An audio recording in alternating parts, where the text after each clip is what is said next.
A ver, que quiero pedir opinión sobre esto fundamentalmente a dos personas, a José Carlos, que está aquí, y también a Juan Ramón Rayo, que es doctor en Economía. Rayo, ¿qué tal? Buenas tardes. ¿Qué tal? ¿Cómo estamos? A ver, a los dos os pregunto, venga, primero tú y luego José Carlos, ¿se puede decir, como asegura la Unión Europea, que ha terminado la crisis, que además ellos lo han hecho todo bien, obviando los datos que acabamos de ver? Bueno, con respecto a lo último, si lo han hecho todo bien, es evidente que no, pero sobre si ha terminado la crisis, pues depende qué entendamos por crisis. Si entendemos si los desequilibrios más exagerados que nos llevaron al colapso económico han desaparecido, es decir, la hipertrofia del sector inmobiliario asociada a la burbuja de precios y el sobreendeudamiento del sector privado, familias y empresas, pues esos dos grandes desequilibrios en gran medida sí se han corregido, no del todo, no en ciertos países, por ejemplo España, donde ha caído el sector de la construcción y todavía no tenemos un modelo productivo alternativo que lo haya sustituido plenamente, pero desde luego España ya no tiene un problema ni de burbuja inmobiliaria ni de sobreendeudamiento del sector privado. Ahora bien, al mismo tiempo que los desequilibrios privados en parte se han solventado, han surgido otros desequilibrios públicos que son muy importantes de tener en cuenta. En el caso de España, por ejemplo, el excesivo endeudamiento de las administraciones públicas y también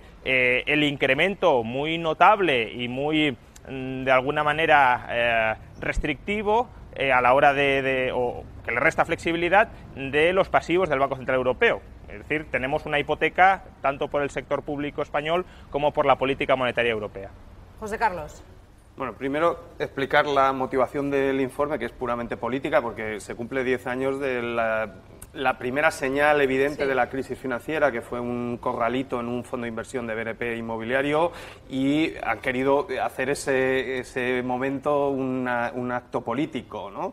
Evidentemente que no se ha acabado la crisis. Ellos mismos reconocen que la tasa de paro está al 9%. Hombre, que en Estados Unidos con el 4% de paro hablen de final de la crisis, aquí no. En España tenemos la tasa de paro cerca del 20%. O sea que evidentemente que no ha acabado la crisis. Si ha acabado la crisis, lo que había que preguntarle al Gobierno español y a la Comisión Europea es por qué las pensiones siguen congeladas, por qué los salarios siguen congelados, por qué no le dejan gastar a la ciudad de Ibiza el dinero que tiene. O sea, los ingresos que entran en el ayuntamiento le tienen limitado el gasto para que, por ejemplo, no haga depuradoras de agua para que el agua vaya sucia al mar y se cargue el modelo turístico que están haciendo, que eso lo está haciendo Cristóbal Montoro, no lo están haciendo los de la CUP.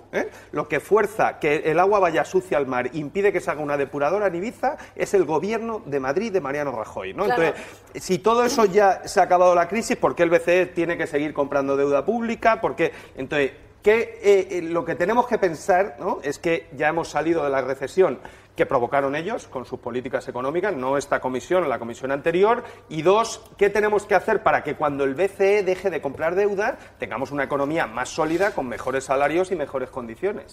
Oye, Rayo, esta mañana me llamaba la atención, José Carlos, sobre un dato que me parece muy interesante, y es que hemos sabido que 8 de cada 10 convenios no garantizan el poder adquisitivo, es decir, no tienen un mecanismo para que los sueldos suban a la par que el IPC, y que esto ha empeorado muchísimo con respecto a hace años.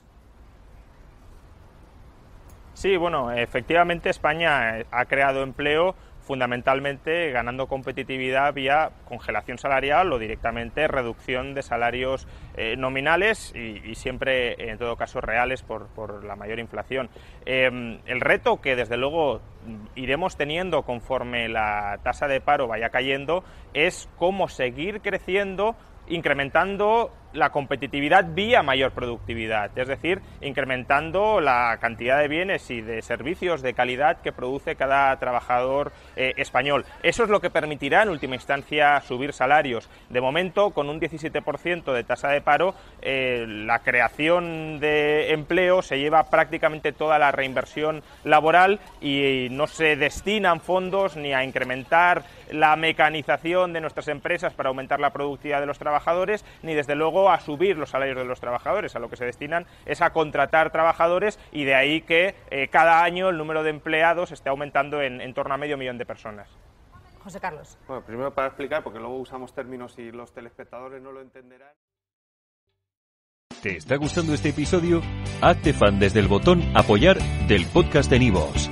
Elige tu aportación y podrás escuchar este y el resto de sus episodios extra. Además, ayudarás a su productor a seguir creando contenido con la misma pasión y dedicación.